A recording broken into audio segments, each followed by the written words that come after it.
Okay, so anyways, what is Nutrabound up to? So, currently what we're doing is, your capsules, pills, we're doing powders, we just expanded and built out a phenomenal fully auto gusset bag line. And a gusset bag, for those that don't know, are these bags right here. Save a lot on your tubs because tubs cost a lot of money, and they can be recyclable.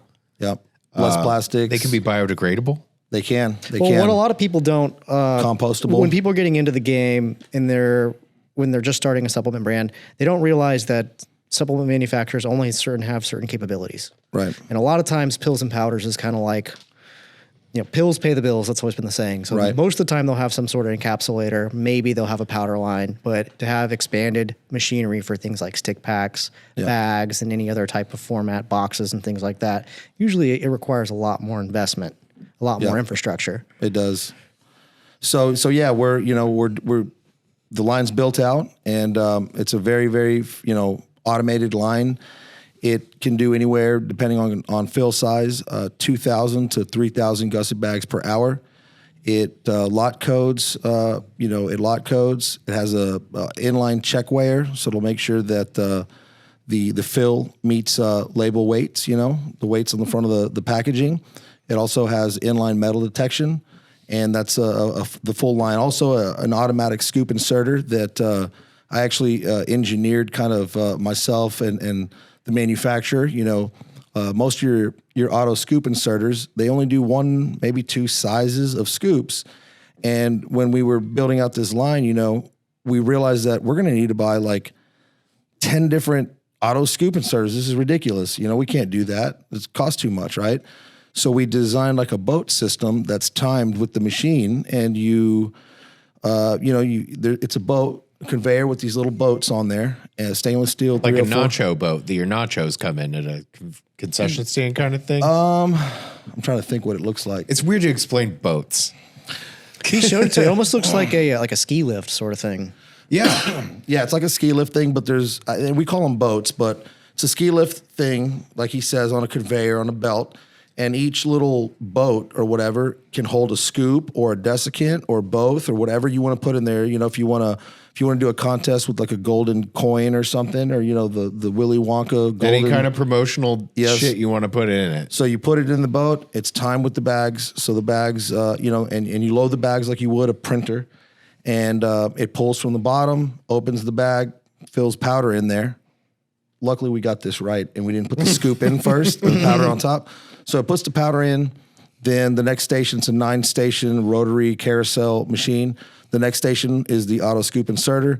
So then the scoop comes, it's timed, it drops the scoop, desiccant, or whatever is in that boat into the bag. Then it goes to the next station, which will brush. It'll brush and vacuum the zipper portion and the part that seals. Then from there, it gets sealed, drops onto another conveyor. From that conveyor, it goes onto a check weigher, makes sure that it meets weight. If it does not, there is a rejection that will then reject it off the line. So it does not stop the whole process. It keeps going. It'll just reject the bag. So it's just an arm that's like... Yeah, it's just an arm that kicks it off the line. And then from there, it goes into metal detection and, through the metal detector and out into the accumulation area, accumulation table, where they then... Have you guys ever had any events where you're like, there was metal in something? No, we never have. And, what we do here at Nutrabound is one of the things that we do, and we've trained everybody there, and it's really not even something that's required by the FDA or NSF. It's just kind of something we built into our SOPs, is we do a check. Wherever powder can go into a bottle, we check all of the equipment, and we know where every bolt is supposed to be. We know where every screw is supposed to be. So before we ever do a run, we're doing a full check of those areas of the pre-flight machine check. Yeah, your pre-flight check, and we just check to see that all the bolts are there. Check all the screws are there. That way, if you're doing a run, we have the metal detection, but this is another kind of a pre-safety check. So for those of you at home, the reason metal detection is there is by some fluke chance, if a piece of the machinery, like a nut or a bolt, does get loose, because these things are running at they vibrate. They're running at a high velocity where things could jiggle, things could get loose, and you might end up with a nut or a bolt in your protein. And this is to make sure that doesn't happen. Correct. Yep. So then we check that. And then, of course, if something does, during the process, something vibrates loose, it gets in the packaging, the metal detector will detect it and it'll shut the entire line down. So where did this bolt come from? Right. And there were some other options. I could have had a reject system put onto my metal detector. But, the more I thought about it is I want the whole line to stop, because if there's metal being detected, then I want QA/QC to come in, stop the line, and we're going to check every piece of that machine and probably not even start back up until the next day. We're going to make sure we find out where that metal came from. Mm-hmm. So, and the metal detector is very, very sensitive. It can detect little bitty pieces of metal shavings. That's cool. Right. So yeah, gusset bags, we're going to be one of the fastest in the industry for gusset bags. We've also got a stick pack, 6-lane stick pack machine.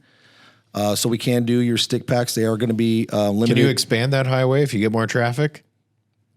You said it was a 6-lane stick pack machine. Yeah. It's a Joey pun. I was thinking, there's an 18-lane that I'd like to get, but then we call it the I-10. That would be insane. Yeah, the Katy freeway of stick pack machines. So we can do stick packs, and because it's a multi-lane, one of the kind of setbacks on a multi-lane is you cannot really adjust the width, and so our width is set at 32 millimeters, but you can go various lengths long, so if it's a 6 gram, serving, or a 3 gram or a 12 gram, we can make the stick longer. And that's the cool thing about the 32 millimeter width is it also gives you a lot of copy. So you can put marketing on the stick packs. Like, people will really get a good glimpse of the stick packs. It's a little wider than your typical finger pack. It's just a slight bit wider. Inch, and it's 1.22 inches. Yeah. Okay. 32 millimeters. That's plenty of space. In the manufacturing world, we're a metric system. If you want to, can you get stick packs in the gusset with bag? the boats? Yeah. Just load up the team in the boat. Yep. It'll get dumped in the bag. Exactly. So that's pretty cool.